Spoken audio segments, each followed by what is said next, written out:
Donnybrook is made possible by the members of the 9 Network. Thanks for joining us for another edition of Donnybrook. Wow, what a historic week we had in local primary action. And we'll get to that in just a moment. But first, let's meet the panelists, starting with the news director for the Big 550 KTRS, Wendy Wiese, along with one of our founders, Mr. Bill McClellan from the St. Louis Post-Dispatch. He's Ray Hartmann from the Riverfront Times and, of course, KTRS, where he's the host of In the Know. Also with us from the St. Louis American and 590 AM and 97.1 FM, Mr. Alvin, Reid, and Wendy. Yeah, it was an upset, the likes of which we haven't seen, I don't know, ever. You got to go back a long time to think of a good comparison. Cori Bush, a nurse, a Ferguson protester, a woman who was once homeless, living out of her car, defeated longtime Congressman Lacy Clay, whose family had held the first congressional seat in Congress from Missouri since 1969. She is the first African-American woman to be elected to Congress from the state of Missouri. She won the city of St. Louis and every ward south of Highway 40. What's your analysis for this big win by Cori Bush? Well, I don't know if it can even be put into words. As you said, Charlie, utterly historic, because I can't remember a time in my life without a Clay in office. And I was rolling through the returns early Wednesday morning when I woke up, and I was like, la, la, la, la, la. What? I just could not believe my eyes. But I think when she was defeated by Clay in 2018, we thought was it 2018? It was 2018. Yes, sure was. Okay, it seems like it was longer ago than that. But when she was defeated in 2018, I think everybody sort of thought, oh, well, that was fun. She's been relegated to sort of a footnote.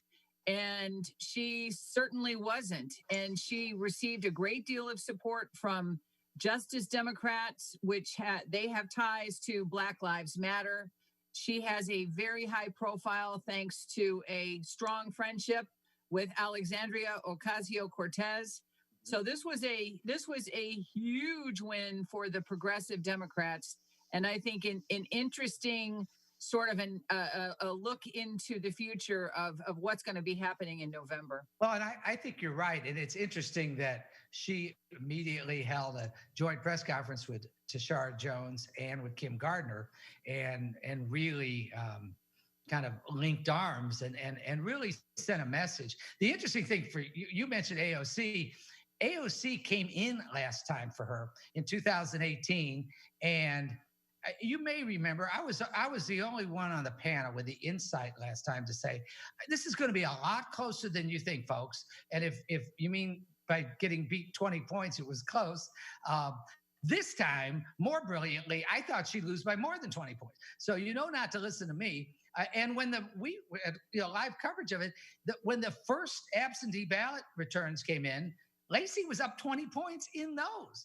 And so I have to say, we in the media don't look so great on this locally because none of us saw it happening. Yet in the New York Times and some others, we were listed. I remember being shocked that it was one of the 5 races they were talking about.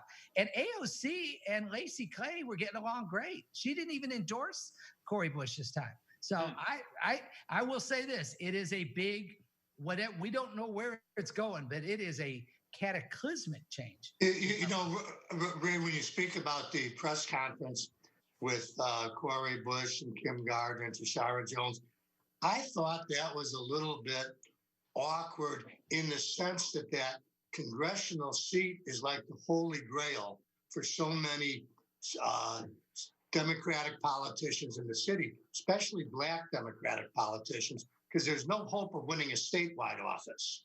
You know, I mean, nobody from St. Louis is going to become governor, lieutenant governor, or especially a black progressive Democrat. So I think everybody's been looking at that congressional seat, and I'm thinking of Kim Gardner, Tashara Jones, a whole bunch of people waiting for Lacey to, another couple years and sort of age out. And all of a sudden, to everybody's shock, this young 40-something-year-old progressive woman has that seat, and everybody's got to reassess their future plans. Oh, yeah.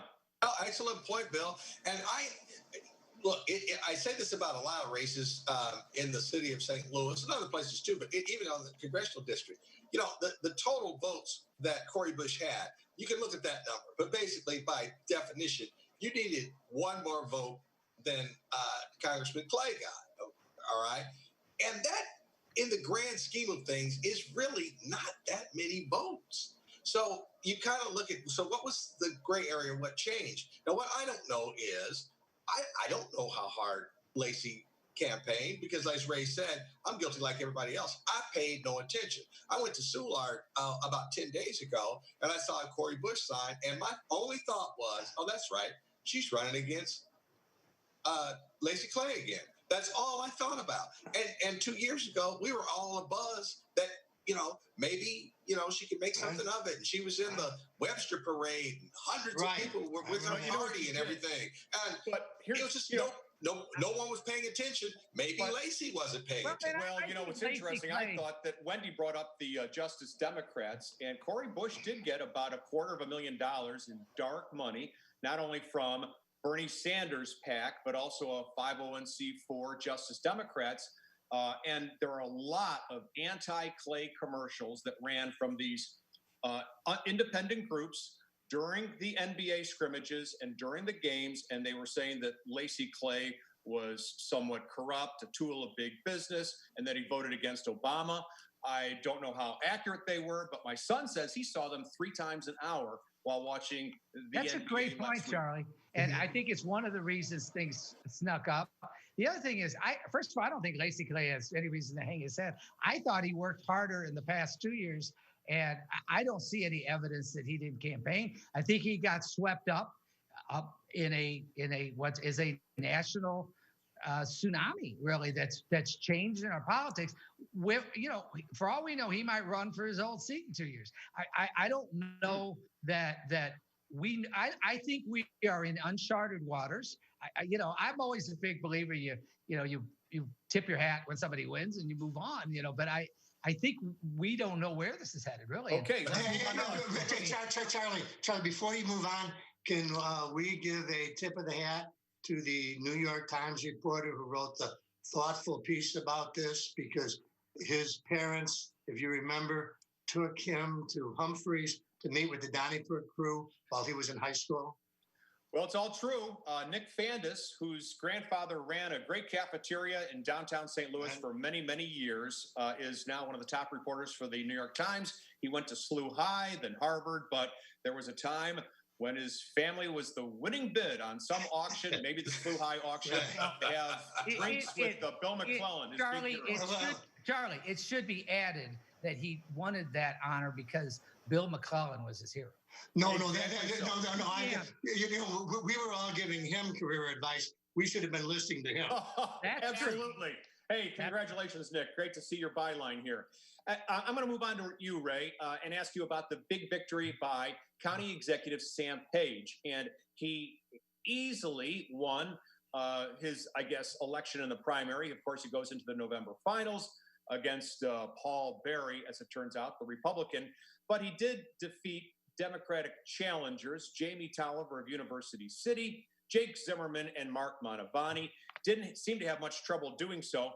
I have a theory about this, that because Medicaid expansion was on the ballot, a lot of healthcare workers were voting in it, very self-interested, and they saw a doctor on the ballot, and they said, hey, we'll go with this guy. What do you think? What happened? I don't really buy into that theory, especially. I hadn't thought about it. First of all, tip your hat. He won without my vote, but tip your hat to him. He won, and I do believe very much in people being gracious when they win and great, and when they lose. I mean, so And so that's that. And he also, it was a big night for him. I mean, in his old district, for example, Kelly Dunaway was supposed to have a tough challenge against the Creve Coeur Mayor Barry Glantz. She won 3-1. I mean, and so with his endorsement. So, it was a big night for him. I think that it's interesting that the two races we don't pay much attention to, like generally as a community, one way out in South County, where Bob Burns, a rather conservative state rep from the Democratic side, is going to oppose Ernie Trachis. And then it's bad if I don't know her name. Shalonda Webb. Shalonda Webb defeated Rochelle Walton Gray. She did. And those can really shape the county council in a different direction next time. And so we'll see how it goes. I personally, I will say this. Right. I want to say one thing about it. I think, and I felt this way, it's not just because Sam won. I really think there's a case to be made for runoffs. That whether it's that race in the mayor for mayor last time with 6 or 7 candidates, or this one, when you have a wide field like this, I think first of all, I think the races ought to be nonpartisan, and I think there ought to be runoffs. But I do think Sam Page deserved his win. And it seems like this is an impossibility at this time. It used to happen all the time. All right. Jake Zimmerman, Mark Mantovani. Sit down, have coffee, do something, okay? And say, neither one of us wants Sam Page to be the county executive. But if we both run, Sam Page is going to be the county executive. So who's going to stand down? Who's going to do what? Because if the goal is to replace him as county executive, they are the two, the other people that ran are the reason he's county executive, if you add up all the votes. No doubt. I can't blame Sam Page. Good for him. But I think if he just had to run against one other candidate, I think he would have had trouble winning. Well, and I agree with you, Alvin, but I get the sense that no one has ever been successful in asking Mr. Zimmerman to stand down. Who did the dog vote for? Or the dog. Who let the dogs out? The way I look at it is, guys, that what happened was that the pandemic took place. Dr. Sam Page had so much visibility by virtue of his press conferences. Looks like risky business over there.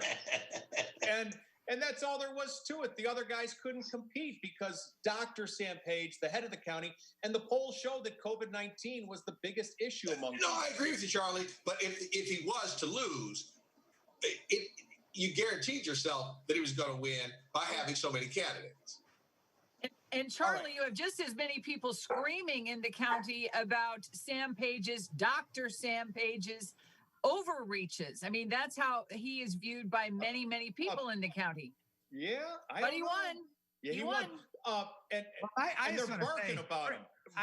Bill McClellan. Let me ask you about Kim Gardner, Bill. She won. She's maybe the most controversial official in the state of Missouri, and she had no problem dispatching Mary Pat Carl, a former prosecutor.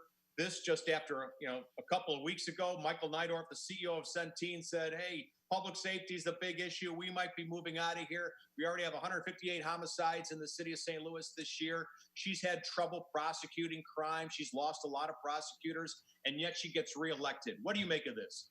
Well, I have not been a big fan of Kim Gardner, but sometimes you have to look at politicians and say, fate likes them, like Barack Obama. Remember in 2004, he was an obscure state senator, had no chance of beating Jack Ryan.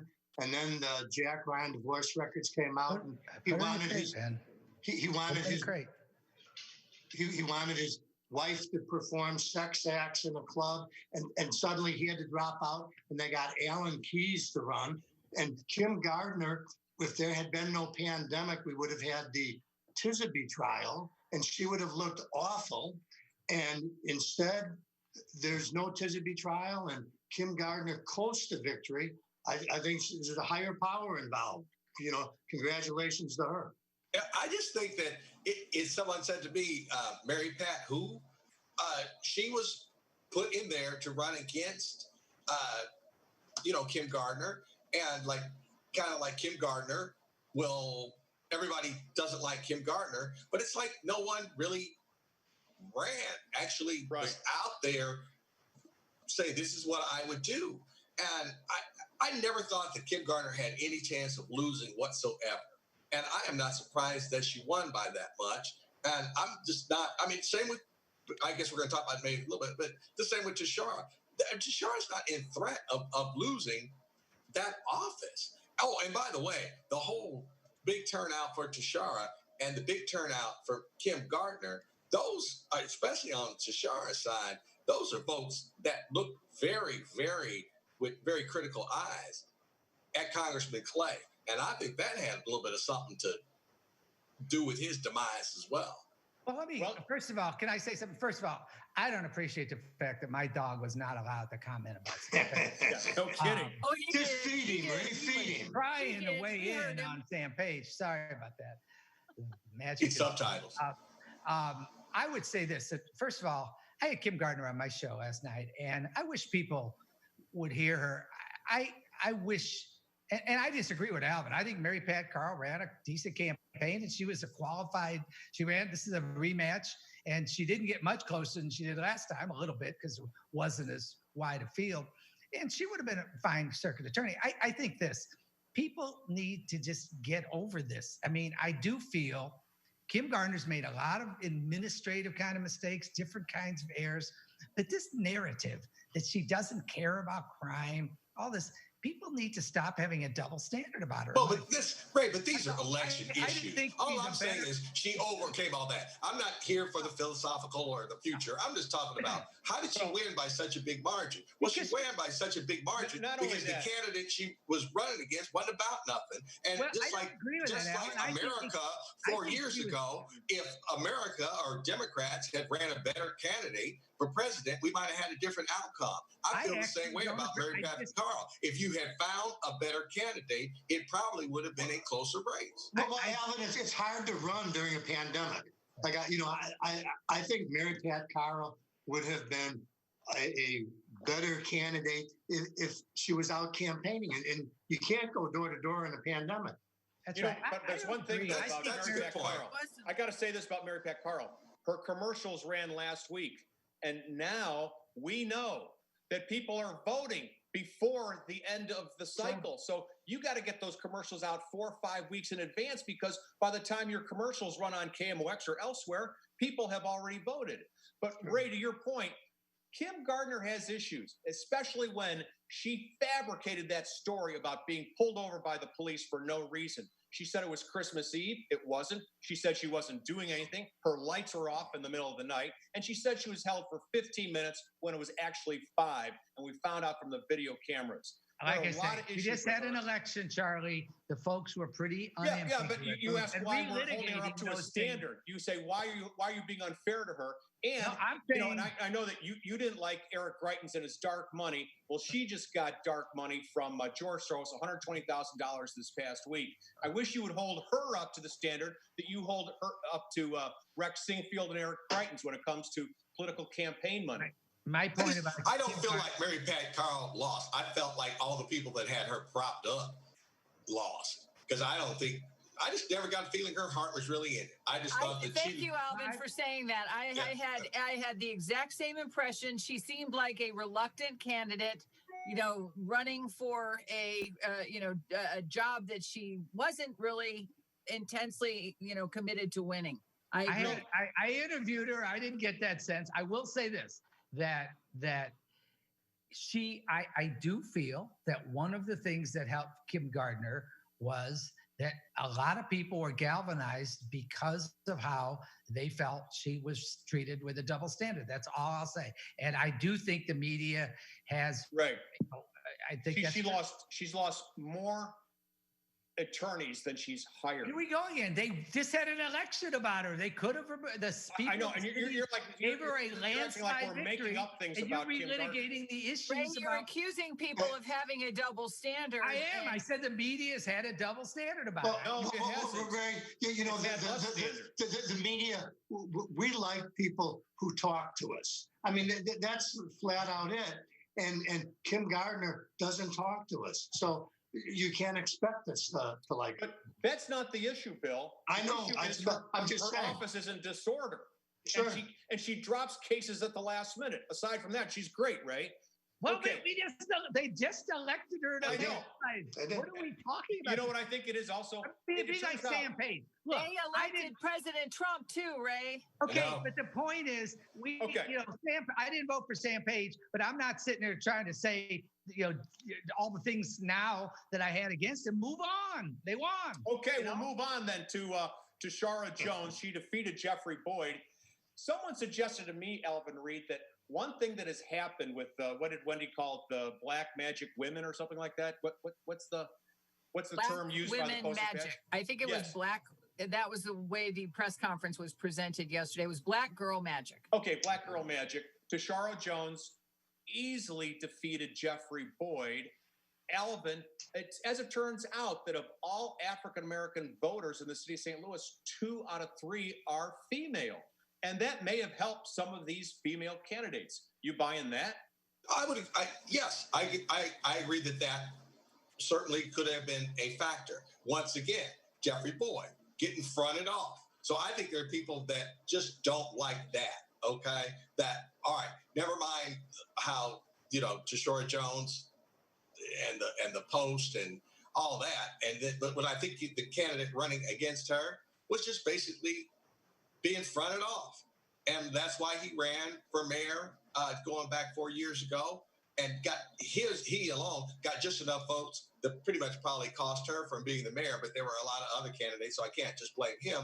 But I mean, how about voters, be they black, be they the city, whatever, were just smart enough to say, like, I'm not falling for this con. She didn't do such a bad job, or that I would vote for this guy because this guy is just getting fronted off. So maybe he'll just go on back to being an alderman and wait for his next payday from somebody to try to clog up the works on something else. So, I thought Tashara Jones' victory was really impressive. I mean, she won just about every ward. She has the ability to get the young progressive white voters. And Jeffrey Boyd kind of reminds me of, remember the old prize fighter Chuck Wepner? Oh, yeah. The Bayonne bleeder. Yeah. They'd set him up, and, he was a fairly formidable guy, and he might go 12 rounds with somebody. And that was Jeffrey Boyd, and she just clobbered him. That was a very impressive victory for Tashara Jones. I don't know if I happen to have been a longtime friend of Tashara Jones and was happy to see her win. And I think she's clearly going to run for mayor. Sure. I think everybody knows that. And Kara Spencer has a very good chance to run. And obviously we don't know what Reid is going to do and who knows else. But I thought the coolest part of the story was that, not only was it 3 women of color, but they were all single mothers. And when you back off and step and think, if you had said 20 years ago that 3 African-American single mothers would have had this result on this day, I don't think anybody would have. Right. That's a good point. I hadn't thought of that. Hey, Ray, let's stick with you and go to Missouri Medicaid. Missouri has joined many other states now, including some that are typically considered more conservative, like Utah and Idaho, and has expanded Medicaid. And I'll get into dark money, $1.5 million in dark money on this one too, but I was in favor of it. What do you think? Is this a harbinger of more things to come? Maybe more ballot initiatives like this and right to work, so that people on the left who may not be getting representatives in Jeff City will nonetheless be able to enact legislation or changes to the state's constitution? First of all, it's not just people on the left. In November, we're going to vote. People on the right are putting on what a lot of us call dirty Missouri to undo what people on the left put on clean elections, clean Missouri in 18. So both sides used the process. I think it was a huge victory for common sense and for the public health, both here and in rural Missouri. I would have liked to see it be a bigger vote, but at least it won finally. I will say this, Nicole Galloway was quick to make a point that I think is extremely valid. That is, if she's not elected governor, the odds of it being slow-walked by the Republican legislators who have already made signs that they will do so and somehow not have the funding authority, I think it's a great victory for common sense and for public health. But I'll tell you what, it's got a lot better chance. And it's 38 states now that have done this. if we want to actually see that federal match, we want to actually see the net revenues from this. I got a feeling we need to elect Nicole Galloway. Well, it passed. If this had been, Go ahead, Wendy. if this had been any other time, other than a pandemic, it doesn't pass in Missouri, in my opinion. Interesting. I'm not sure on that, Wendy. I will say this, that you said like you're cheering common sense and whatnot, Ray, and it's good that it almost got 54%. But if you look, the places that would benefit from it the most, okay, where it makes the most common sense for is rural Missouri. And rural Missouri voted it down, hands down. Folks, that's pure race right there. That's that whole image that and buzzwords and all that basically you're going to be paying for a bunch of lazy black people to have some health insurance. Now, even though rural hospitals and rural people need it really more desperately than people in urban areas do, they voted it down. And that's just about race. And that just shows where Missouri stands. Can you present any evidence to back your opinion?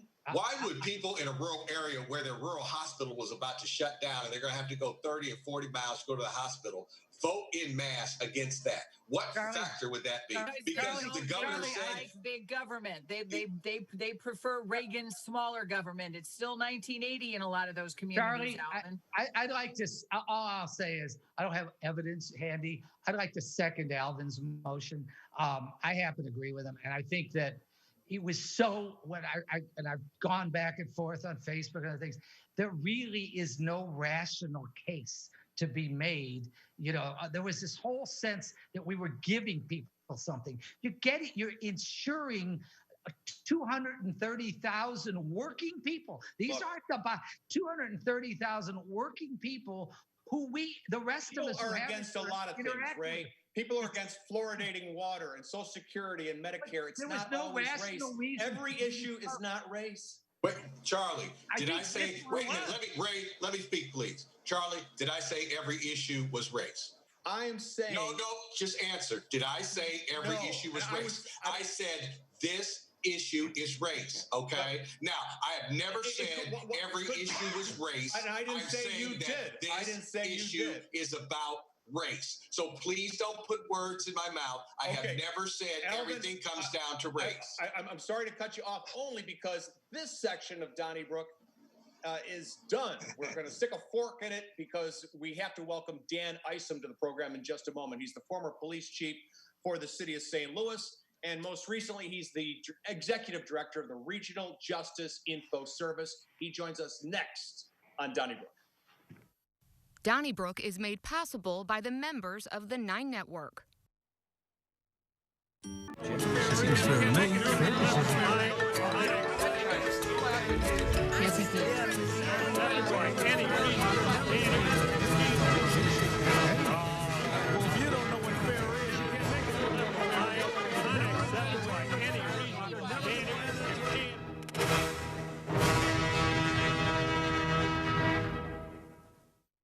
Donnybrook is made possible by the members of the 9 Network. Well, thank you so much for joining us for the second half of this edition of Donnybrook. On part 2, on the hot seat, we welcome the former police chief for the city of St. Louis. Dan Isom is now the executive director of the Regional Justice Information Service. Chief Isom, it's so good to see you again. How are you? I'm doing very well. Appreciate it. Thank you. Thank you very much. And it's been a tough year for public safety and crime in the city of St. Louis. As you know, we're at about 158 homicides in the city right now. And that actually exceeds the yearly totals for 9 of the last 15 years. Do you have any idea of what measures might be taken? If you could just wave a wand and enact something, what could we do to improve this dire situation? Right. Well, I mean, any type of solution for crime is going to be multifaceted. It's going to come from the police department. It's going to come from community members, other parts of the criminal justice system, social services. The economy has to approve. And, you know, one of the things that we've been dealing with since about 2016 is that we've had a lot of community and social unrest that has happened over the past really 4 or 5 years. We have shortages in personnel that has implications for how we provide service. And then, of course, right now we're dealing with a pandemic. So all of those things put strains on resources, but also on, people's stress levels and conflict in the community. So I think it's really a multi-pronged approach that we have to take in terms of a solution. Any police department solution is going to be a quick fix, maybe a short-term fix, but not a long-term solution to the problem. Chief, I'm going to ask you kind of a generic question because I don't know. In your role now, what does your, what you do, okay, like every day, and then the business or not-for-profit that you work for, what are they trying to accomplish as far as, like I said, maybe reducing crime, helping police be more of the community? Just, kind of explain your role in it now. Right. So there's a lot of discussion in St. Louis about regionalism and combining efforts to address many of our problems. But what many people don't know is that we've had a regional solution for information sharing for almost 40 years. And so Regis was formed 40 years ago to share criminal justice information throughout the region. So all the 60 or so different police departments, the jails, the courts, all pour information into this regional database where we can share information. And I think my role right now is to try to provide the most accurate information so the criminal justice system can be very targeted. And when we talk about solutions, that is one of the biggest solutions to solving these problems, is being very focused and targeted. We can't take a scattered shot approach to dealing with this issue because there's not enough resources. And so what Regis does is brings all of that information into one network. It's searchable. You can look at trends. You can look at, make predictions. And we also try to do economies of scale, right? Because budgets are a big part of trying to figure out a solution. So right now we're working on a shared CAD program or 911 system where both police and fire throughout the region can share one system. The benefit of that is more information sharing, but it also provides the purchasing power to lower the amount that we pay for certain systems. Okay, thank you. Dan, just to follow up on that, and I know I'm sure you really don't wish to get dragged into any kind of city-county merger stuff, although you're welcome to. But it seems to me that this is a template for at least the city and county to work together. As you say, Regis, 911, the major case squad's another example. I think there's more, aren't there, that show that the city and county can work together. Do you ever see this involving the entire region, like St. Charles County and the Illinois counties, or do you now work? In other words, it seems to me that we need to think as a region. There's more people living in St. Charles County than in the city. Do you see this being a broader footprint at some point? Absolutely. I mean, the state statute allows 2 counties or more counties to enter into a partnership to build a government entity, a combined government entity. And so with Regis, although the combined entity is with St. Louis County and St. Louis City, we do provide services for the Metro East. We connect them to our network, and we're moving a lot into St. Charles County. St. Charles County is really starting to access our network and combine their resources and also their information to the St. Louis County and St. Louis City database. And we're also trying to wrap St. Clair County and the Metro East into it as well. Bill? Chief, I don't know if you recall, but many years ago when you were a lieutenant in the juvenile division, and I was in the office talking to one of your detectives, they brought in a young girl, maybe 12 years old, who was a runaway. And apparently her name was well known in your office and they wanted you to see her. And you said to her, "Can you read?" And she said, "Yes." And you picked up a police report and gave it to her and said, "Read this." And she did. She read it. And then they took her out and you said, "Well, there's hope. She can read." And here we are many years later, and the situation doesn't seem to have improved. You know, the kids still have problems reading. Is there anything you see that gives you hope that anything is changing? Well, I think there is a lot that we can look at. I mean, when we look at crime just specifically, even though we're going through a difficult period now where crime has started to creep up, and especially violent crime, we have to look at crime over the course of many years. And so I started the police department in the late 80s. Between the late 80s and the early 90s, we had an extreme explosion in crime that really was epidemic in proportions. And that has really fallen dramatically over time. So in terms of crime, when we look at it over the course of 25 or 30 years, we have done better in that category.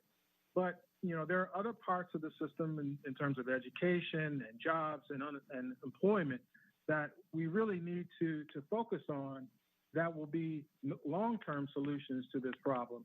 And so those are the areas I think that when we talk about a multifaceted approach, we have to really think about that, because we've reduced crime significantly over the years, but it's always seemed to creep back up because the underlying foundation of low crime is a strong and productive society. You know, that girl in particular shows that, you know, we've got untapped potential in our community. People who could be doctors, lawyers, and really adding to our economy and not draining the tax dollars to, you know, police, to correctional facilities, to courts. And so we've really got to do a better job of preparing everybody in our community for that future. Chief, U.S. Attorney Jeff Jensen announced Operation Legend moving into the St. Louis area, federal agents coming in to assist with this recent surge in homicides and violent crime. He said from the outset that it will be a temporary situation, but what would you like to see in terms of Operation Legend as they sort of take root here, no matter how long they're here? And what would you hope to avoid? Well, what I would hope to avoid is an approach that is not focused on the people who we need to hold to account in our community, right? One of the problems we've had with the Justice Department is that we have focused on a wide net, right? And that increases tension in the community. So the last thing we need is an approach that's going to increase more tension. And that means that you really have to focus on the people, the places, and the types of crime that are really related to the problems that we're having, right? And so, you know, when I was there, I kind of broke it down into a couple of different categories. Certainly we have problems with drugs, but all drug problems are not related to violent crime. So we have to parse out drug crimes that are related to violent crime, and those are related to a problem, right? We have vehicle crimes. Well, all people who are in vehicle crimes are not related to violent crime. And so we have to figure out who are those people in those vehicles who are riding around, who are actually doing the violent crime. In addition to that, you know, you have, you know, groups or gangs who may be retaliating, and you have to focus on those specific groups that might be involved in retaliation. So there's a multifaceted problem and solution, but it's got to be focused so it doesn't create more tension in the community. But can, Chief, the city actually combat violent crime if it's 138 or 140 officers short of a full force? Well, it's challenging. I mean, the problem is that we do have significant numbers. And so you need to place your people in places where it's likely to occur so you can prevent it, right? And then when it does occur, you have to follow up, not only the homicides, but the aggravated assaults with weapons. And so that is a labor-intensive type of work. And so you do need the resources to do it. But if you don't have the resources, it's more important, and I know I keep saying this, it's more important that you become very focused, right? because if you have less resources to spread around, then you have to do the analysis and the work and get the intelligence to focus on the right people. And so, yes, it is very difficult when you're short numbers, but it's even more important because of that you be very thorough and methodical about how you do it. Well, Chief, along with sending 12-year-olds to jail, our legislature is debating a new crime bill. But part of it is eliminating the residency rule in the city of St. Louis.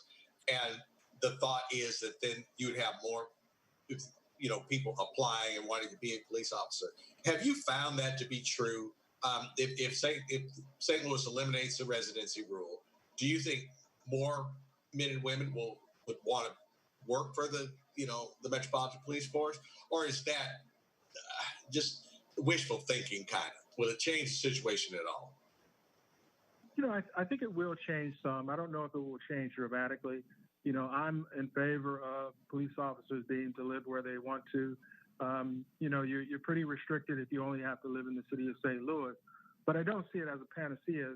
There are a lot of challenges with law enforcement today. And when I think about and talk to my colleagues around the country and even in the metro area, the demand for being a police officer is low at this period. And you could understand that with all the tension that is happening in the community. So even though I think it might help some, I don't know that it's going to be a flood of people.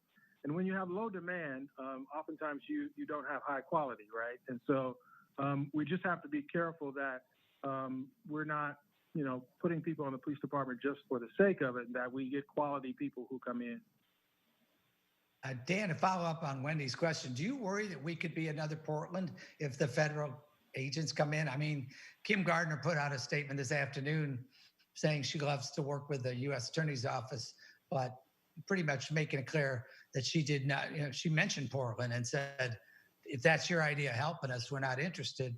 And of course, that'll be controversial. Are you worried that we could have that situation where the federal agents come in and actually cause more inflammation of tensions than not?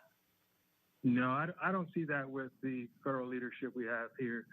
Jeff Jensen, I've known him since we started in law enforcement almost 30 years ago, and he is a solid, ethical guy with great integrity. He understands our communities from this community. The FBI SAC and I went to high school together at St. Louis U High.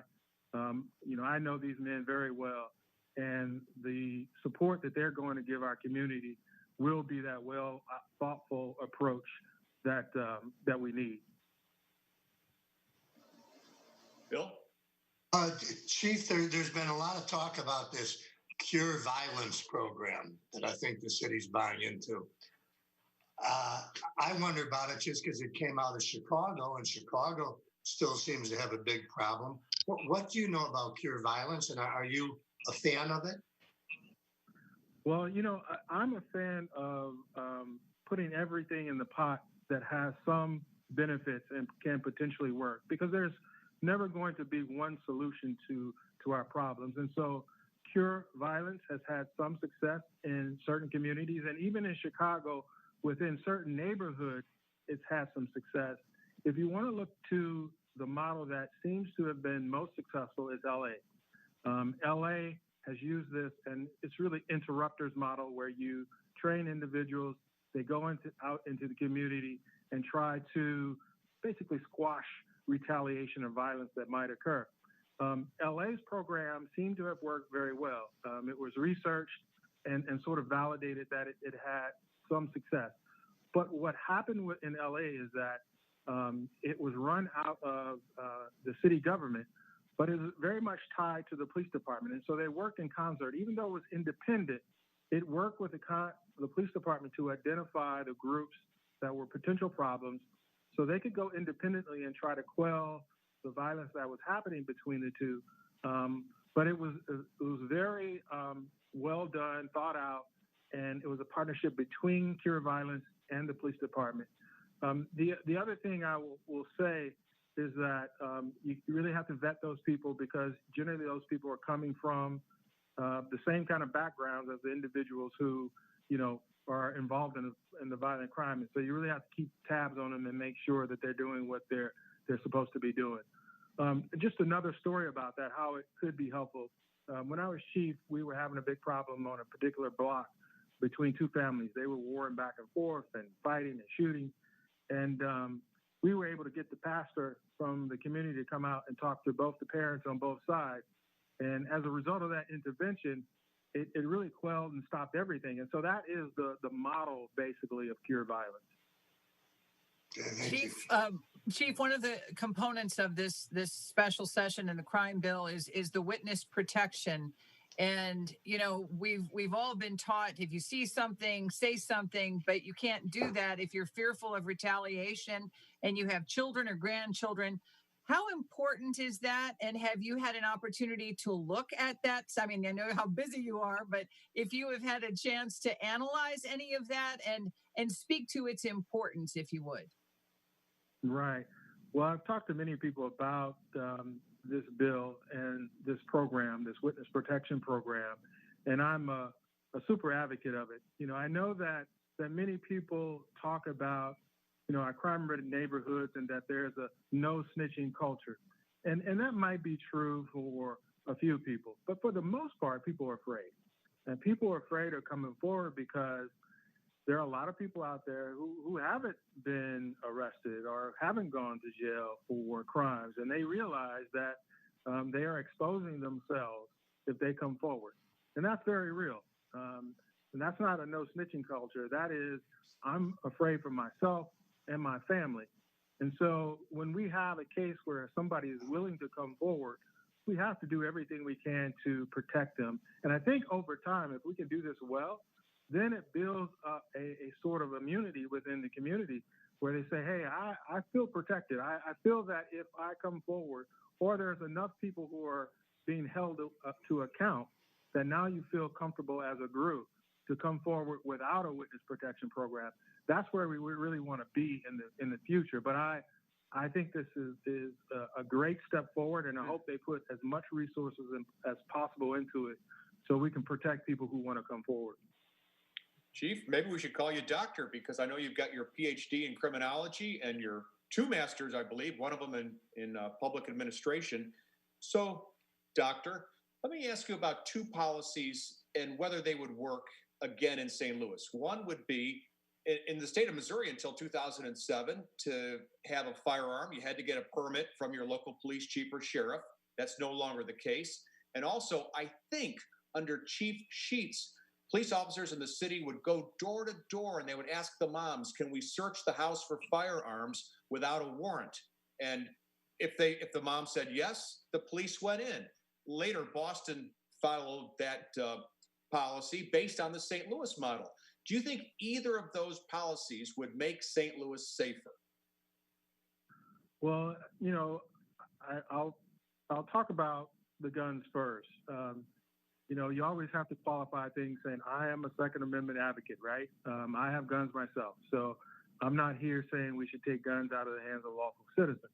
But we need to do everything we can to stop the flow of guns into the illegal gun market. And so those guns can come from illegal sources, but they can come from legal sources and then go to the illegal market. And so I think permitting of guns is a reasonable solution. And I think 95% of Americans believe in that as well. I think having training and a permit to carry concealed is something that we ought to do.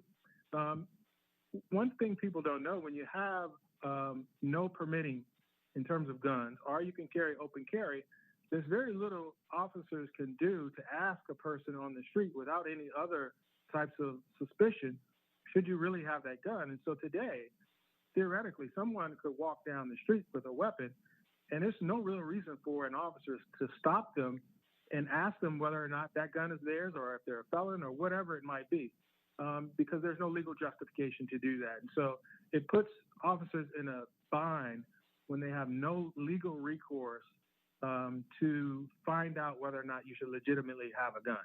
And that would help. Would it cure everything? People always have this zero-sum thing. We're going to still have crime if we do that. Well, we will, but I think it will give officers a measure of a source to determine whether or not somebody should or shouldn't have a gun. In terms of chief sheets or program, I'm not in favor of that. I don't think we should be randomly going to people's houses, asking them if they have a gun. And it's ripe for not only abuse, but also a bias in the terms of the houses that people go to. And so I'm an advocate of doing the hard work, finding out from the community whether there's reasonable suspicion or probable cause, which is what our laws dictate. And if you do that work, then you'll know whose house to go to. You'll know what person to stop. You'll know what person to arrest. That's where we should be. It's more difficult, but it protects the rights of everybody in our community. Chief, our current chief of police in the city of St. Louis said, I guess about a month or so ago, that, said publicly, to the media that morale amongst the police officers was very low. Is that something that as a chief, you could see yourself doing? And then also, I'm going to make you chief again, at least for a day. What was the first thing you would say to the city police officers? If you were you're the chief, and I'm going to speak to all my officers this morning for my one day back on the job. What would you say to them? Well, I know they've gone through some difficult times, and so that is for real. I mean, all the things that have been happening in the last year, 2 or 3, have been very challenging for law enforcement. But what I always would tell officers is go back to that first day that you got on the police department and the oath that you read. It didn't say it was going to be a good days, and it didn't say everything was going to be rosy. It just talked about your duty and responsibility as a law enforcement officer. And that is not to minimize the challenges and the conflict that they are dealing with today, because they are real and they are difficult. But you have an oath that you took to protect and serve. And, it's like your marriage vows, through sickness, through health, through good times and bad times. You stick it out and you serve. And I think things will change. There's always these ups and downs. And in our community, this is maybe a low period, but, if we stick together, we'll remain vigilant and take that oath that we agreed to when we first stepped on that stage of graduation. I think that really refocus you and puts you in the direction that you need to go. Chief, the Black Legislative Caucus in Missouri has asked, I don't know that they're going to get a good answer from the governor, to have some criminal justice reforms considered at the special session that's going on. And I want to mention a few of them and get your reaction. One is a ban on chokeholds.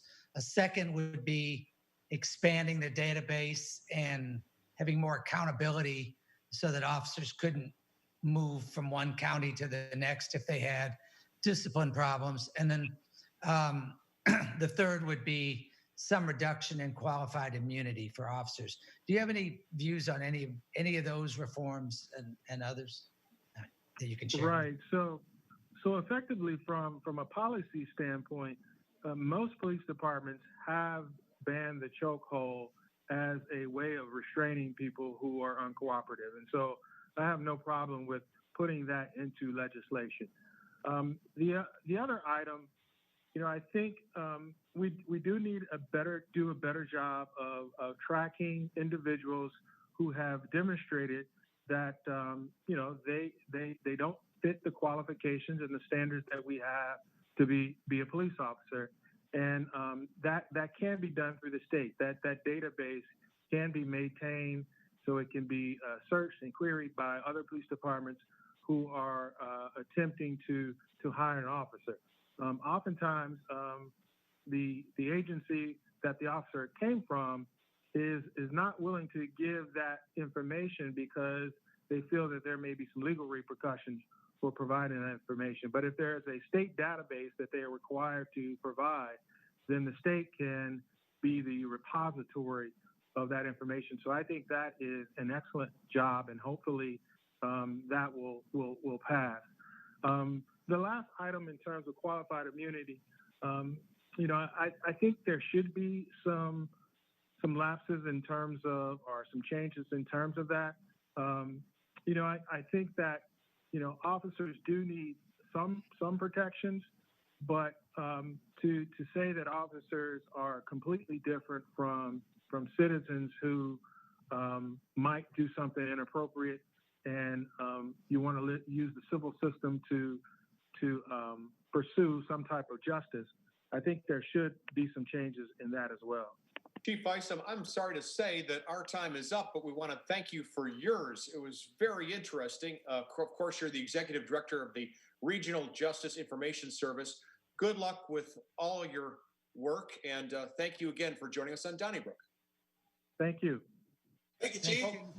Thank you so much, everybody, for joining us this week. We'll be back next week at this time. Have a great week. Donnybrook is made possible by the members of the 9 Network.